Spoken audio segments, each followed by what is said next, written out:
ये जो पब्लिक है ये सब जानती है, पब्लिक है। नमस्ते, ये पब्लिक है सब जानती है। आज इसके नए एपिसोड में एक ऐसे चुनाव के बारे में बताऊंगा और एक ऐसी शख्सियत के बारे में बताऊंगा जिसने उत्तर प्रदेश की राजनीति को करीब 3 दशक तक उसने कंट्रोल किया और बड़ा राजनेता। लेकिन चुनाव तो चुनाव होता है और यही लोकतंत्र की खूबसूरती होती है। उसके बाद एक गोरख धंधा भी बताऊंगा जो अगर आपको समझ में आए तो आप जरूर बताइएगा। एक गोरख धंधा, 2 बातें करेंगे। लेकिन आगे बढ़ने से पहले आपसे आग्रह कि चैनल को सब्सक्राइब करिए, अगर आपसे हो सके तो मेंबरशिप ले लीजिए, जिसमें हर महीने एक छोटा कमिटमेंट आपको आर्थिक रूप से करना होगा। अगर आप हर महीने का कमिटमेंट नहीं करना चाहते हैं तो वन टाइम एक बार अगर कुछ मदद करना चाहते हैं तो वो आर्थिक मदद करें, जिससे हमें चैनल चलाने में थोड़ी आसानी रहती है। मैं बात कर रहा हूं चंद्रभानु गुप्ता, सीबी गुप्ता, उत्तर प्रदेश के 3 बार के मुख्यमंत्री। और ये कोई छोटी मोटी शख्सियत नहीं थे। मैं इसलिए बोल रहा हूं कि ये वो व्यक्ति थे जिनका मतलब 1902 में पैदा हुए, लेकिन उसके बाद उन्होंने एक अपने काम से अपनी जगह बनाई थी, न केवल कांग्रेस में, न केवल स्वतंत्रता संग्राम के जो स्वतंत्रता संग्राम हुआ था उसमें, बल्कि इस प्रदेश की राजनीति में भी। एक उनका मैं जल्दी से 2 बातें कह के फिर उनके राजनीतिक बातों पे आ जाऊंगा। हालांकि काफी लोगों को पता है, नहीं पता है नहीं मालूम मुझे। काकोरी वाला जो केस हुआ था, अगर आपको याद हो, जिसमें राम प्रसाद बिस्मिल, अशफाक उल्लाह, चंद्रशेखर आजाद, इन सब लोगों के ऊपर जब ट्रायल हुआ था तो वो ट्रायल लखनऊ के जीपीओ में हुआ था। और उसमें एक national committee, defence national committee बनी थी और एक यहाँ के वकीलों ने अपनी कमेटी, डिफेंस कमेटी बनाई थी। और उसमें बहुत यंग लॉयर के रूप में सीबी गुप्ता ने उसमें शिरकत की थी और इस ट्रायल में उन्होंने रूबरू अटेंड करके इन शहीदों की तरफ से मतलब एज अ डिफेंस लॉयर पैरवी की थी।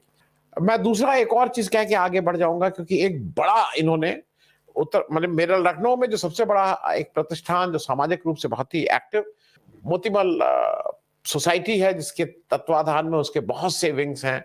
उनके पास अस्पताल हैं, बाल भारती स्कूल है, रविंद्रालय है, नेशनल पीजी कॉलेज है, मोतीमल का एक बड़ा ग्राउंड है, तमाम चीजें हैं। तो उस ट्रस्ट को बनाया और वो सक्सेसफुली उसको चलाया।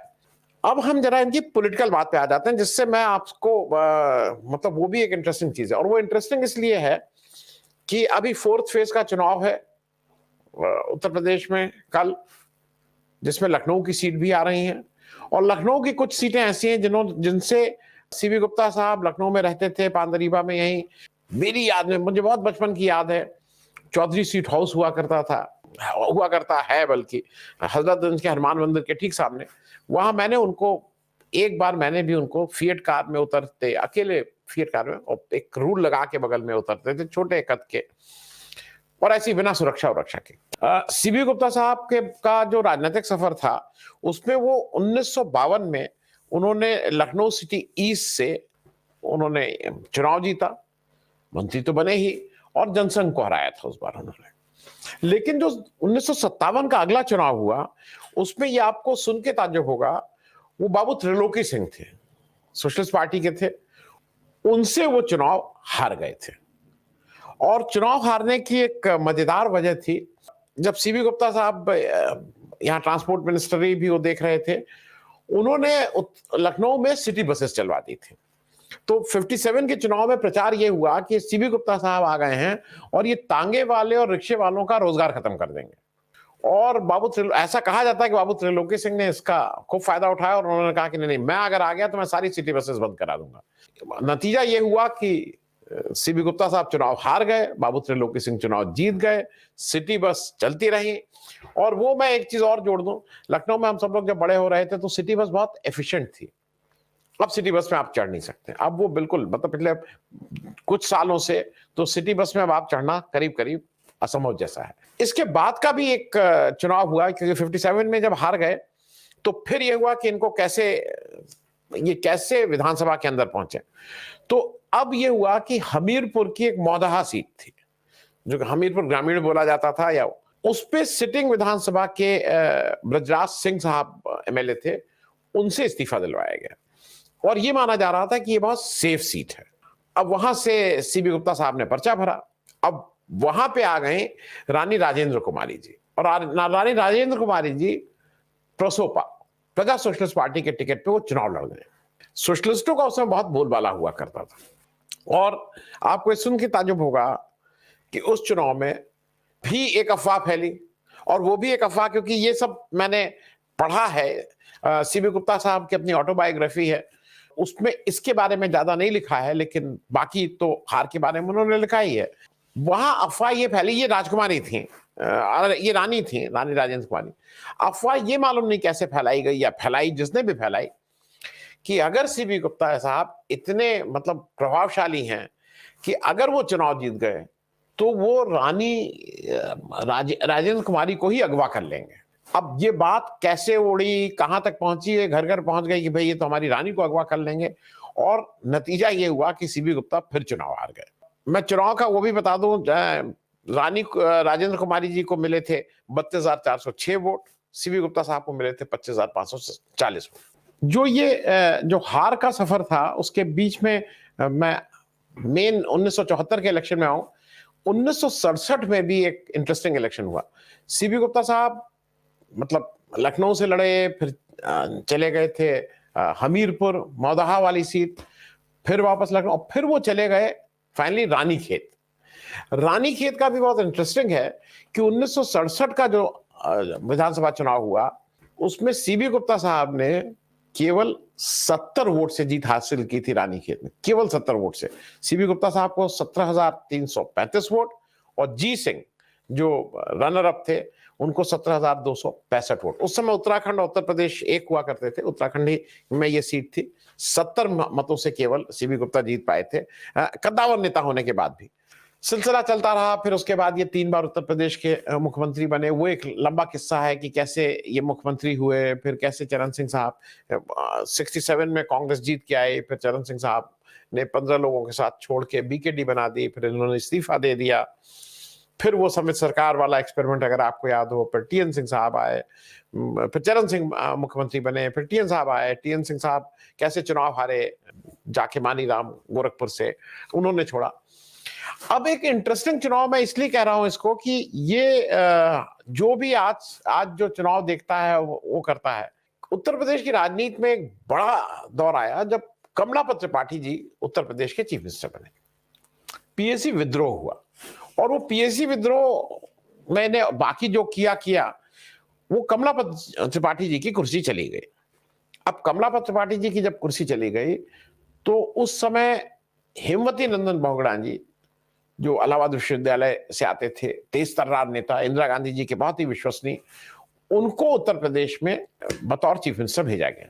अब वो बहुगुणा साहब उत्तर प्रदेश आ गए और चीफ मिनिस्टर की कुर्सी पर बैठ के वो अच्छे एडमिनिस्ट्रेटर माने जाते थे। उनके बारे में ये था कि वो बहुत ही अच्छे एडमिनिस्ट्रेटर हैं।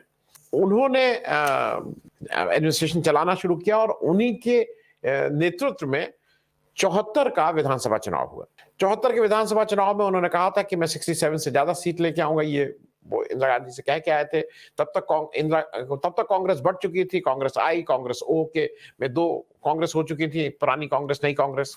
बहुगुणा साहब इंदिरा जी के साथ थे, सीबी गुप्ता कांग्रेस ओ के साथ थे, और ये चुनाव हुआ। इस चुनाव में बहुगुणा साहब ने 100 सिटिंग एमएलए के टिकट काटे थे, लगभग 100। मतलब उस समय अगर आप सोचिए, आजकल तो बात होती है, लेकिन 100 सिटिंग एमएलए के टिकट काटे, और उन्होंने 67 से ज्यादा एमएलए लाके इंदिरा गांधी जी की झोली में डाल दिए थे। लेकिन इस चुनाव का जो सबसे दिलचस्प वाकया है, और जो लखनऊ वालों को बहुत दिनों तक याद रहेगा, और आज भी उसका कोई बहुत पक्का जवाब नहीं मिलता है, वो ये है कि 1974 में जब ये इलेक्शन हुआ तो लखनऊ की कैंट सीट से चरण सिंह साहब, वो चौधरी चरण सिंह नहीं, सरदार चरण सिंह साहब ने कांग्रेस के, मतलब कांग्रेस आई के कैंडिडेट बन के चुनाव में उतरे। अब चूंकि इस कंस्टिट्यूंसी में, और सीबी गुप्ता साहब ने अपनी मेमोयर्स में, ऑटोबायोग्राफी में खुद लिखा है कि मैंने जब शरणार्थी यहाँ आए थे, और इस वाली कंस्टिट्यूंसी में, मैं कैंट वाली कंस्टिट्यूंसी में बहुत ज्यादा शरणार्थी थे, पंजाबी वोटर्स बहुत ज्यादा थे। मैंने उनके बीच बहुत काम किया था। जो चरण सिंह जिनको जो कैंडिडेट थे, उनको भी पॉलिटिक्स में लाने वाले ये थे, उनको भी नेता बनाने वाले ये थे। उनके सामने सीबी गुप्ता को चुनाव लड़ना पड़ रहा था। चुनाव हुआ, और चुनाव हुआ तो केवल सीबी गुप्ता साहब हारे ही नहीं, वो भी सुन के आपको ताज्जुब होगा, चरण सिंह साहब जो थे वो कांग्रेस आई के टिकट पे, उनको 25,242 वोट। 2 नंबर पे सच्चिदानंद साहब रहे, बीकेडी, भारतीय क्रांति दल हुआ करता था उस समय, चौधरी चरण सिंह वाला, उसके कैंडिडेट थे, उनको 13,086 वोट। बद्री प्रसाद जी, भारतीय जनसंघ के कैंडिडेट, 10,296 वोट। और सीबी गुप्ता साहब 3 बार का उत्तर प्रदेश का चीफ मिनिस्टर, चौथे नंबर पे रहा, और चौथे नंबर पे 9,068 वोट पाके। ऐसा कहा जाता है कि उन्होंने अपनी मेमोयर में भी लिखा है कि ये सब जब हो गया, समय का चक्र चलने लगा, इमरजेंसी लग गई, 77 में कुछ ऐसा हुआ कि बहुगुणा जी ने कांग्रेस छोड़ी, बहुगुणा जी, जगजीवन राम और इन सब लोगों ने मिलकर CFD बनाई, कांग्रेस फॉर डेमोक्रेसी। यूपी के एक और कद्दावर नेता राजमंगल पांडे जी भी उसमें थे, कांग्रेस फॉर डेमोक्रेसी बनी। और कांग्रेस फॉर डेमोक्रेसी और कांग्रेस फिर कुछ ऐसा हुआ कि एक साथ आए और एक साथ चुनाव लड़ रहे थे इंदिरा जी के अगेंस्ट। तो उस समय सीबी गुप्ता साहब लिखते हैं कि, और ये बहुत दिनों तक किस्से के रूप में लखनऊ में भी मशहूर था, कि ये जब बहुगुणा जी से मिले तो उन्होंने कहा, भाई सब कुछ तो ठीक है, तुम ये बताओ कि तुमने मुझे इस बुरी तरह से, मैं चौथे नंबर पे कैसे आया? हार जाना ठीक था 200-400, 500, 1000 वोट से, लेकिन तुमने मुझे चौथे नंबर पे कैसे ढकेला? तो सीबी गुप्ता साहब ने अपनी कलम से लिखा है, उन्होंने कहा, बहुगुणा साहब ने ये स्वीकार किया कि मैंने इलेक्शन रिग किया था। आपके जो बैलेट बॉक्सेस थे, आपके जो स्ट्रॉन्ग, जहां जहां पे आपको वोट ज्यादा मिलने की उम्मीद थी, उन सारे बैलेट बॉक्सेस को मैंने चेंज करवा दिया था और उसकी जगह खाली बैलेट बॉक्सेस रखवा दिए थे। ये उन्होंने अपनी मेमोयर में लिखा है। खैर, आज की तारीख में तो ईवीएम पे लोगों का शक है कि ईवीएम ठीक होता है नहीं होता है, लेकिन अगर कभी इस तरह की कोई बात होगी और ईवीएम कभी पकड़ा जाएगा, तो मुझे लगता है कि उसके शुरुआत करने वाले, आज की तारीख में बीजेपी में बहुत से लोग कह सकते हैं कि ये, लेकिन शुरुआत करने वाले उसकी कहीं ना कहीं बहुगुणा जी को भी वो प्राइस जरूर को याद किया जाएगा कि जिन्होंने उत्तर प्रदेश के सिटिंग नहीं, 3 बार के चीफ मिनिस्टर को, जिसको कहते हैं धूल चटाई थी। ये बात मैं इसलिए कह रहा हूं कि अब सामने चुनाव है।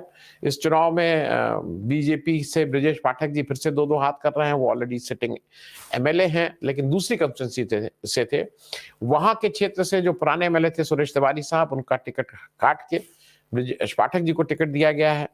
और ये ट्रेडिशनली इस सीट से ज्यादा ब्राह्मण बहुत ज्यादा जीते हैं, इसमें कोई दो राय नहीं है।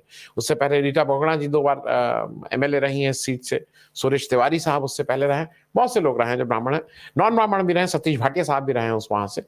लेकिन इस बार देखना है कि ये जो कंस्टिट्यूंसी है, जिसने एक बार सीबी गुप्ता साहब को जो यूपी के चीफ मिनिस्टर थे उनको धूल चटाई थी, इस बार ब्रजेश पाठक जी के लिए कितनी मुफीद साबित होती है। Thank you so much. ये जो पब्लिक है ये सब जानती है, पब्लिक है।